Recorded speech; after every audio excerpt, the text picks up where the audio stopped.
that I think there's some kind of social currency in, and unfortunately, see this a lot online, and you would know this. People love jumping on the train. This person cancel this person. This person's a racist. This person anti-Semite. This person that, and they feel like, oh, okay, I did some good virtue. I did something great today by doing that. And I think that people feel very good and very comfortable knowing that Jews too seem to regularly, let's say, take it on the chin, and not fight back and not be violent. Kind of, like we don't care in the sense.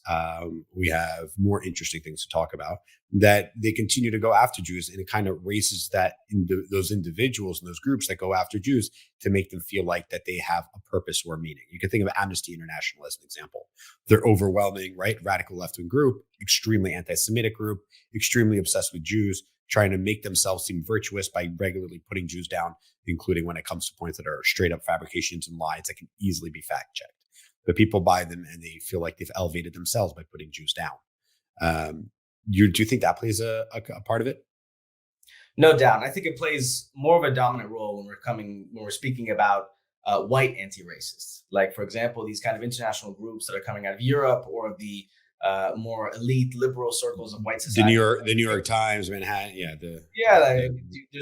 Unfortunately, there's a long list, and there's no doubt that Jews are always a convenient scapegoat, and a lot of this is ultimately, there's no doubt that there are Jews that benefit from appearing as white or occupying this kind of middleman position in the Western world. But in addition to that, it's also true that Jewish communities are victims disproportionately of racial violence, anti-Semitic violence, we call it, right? But which is a form of racial violence. No, I agree with you. We need to stop calling it anti-Semitism, just to call it racism.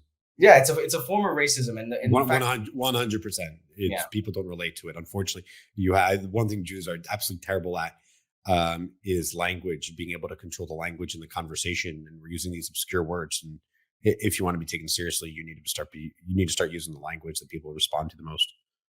Yeah, and I think that a lot of these organizations and even individual activists that are involved in anti-racism work, it's a lot easier to pin the collective sins of the Western world and its history of racism and anti-Blackness and homophobia, the list goes on the Jewish people, as opposed to saying, hey, our society has a problem, right? They're a very famous scholar of Africana studies, Henry Louis Gates Jr. You might be familiar with him. He had his Finding Your Roots show. He did a lot of work with Oprah. He famously said that under the floorboards of Western civilization, there are two currents. There's anti-Semitism and there's anti-Blackness, and they're both underpinned by basically these economic principles. And it's a lot easier to not address that, to not speak about the real biases and their roots in the church's anti-Semitism and anti-Black racism. And it's much easier to just say, hey, there's this Jewish group that is really the reason why we've been so racist and the reason why we've marginalized all these groups. And so if we just get the Jews to behave better, whether as individuals or communities and minorities in our countries or as their own nation state, then society will be basically absolved of all of its sins and can move forward.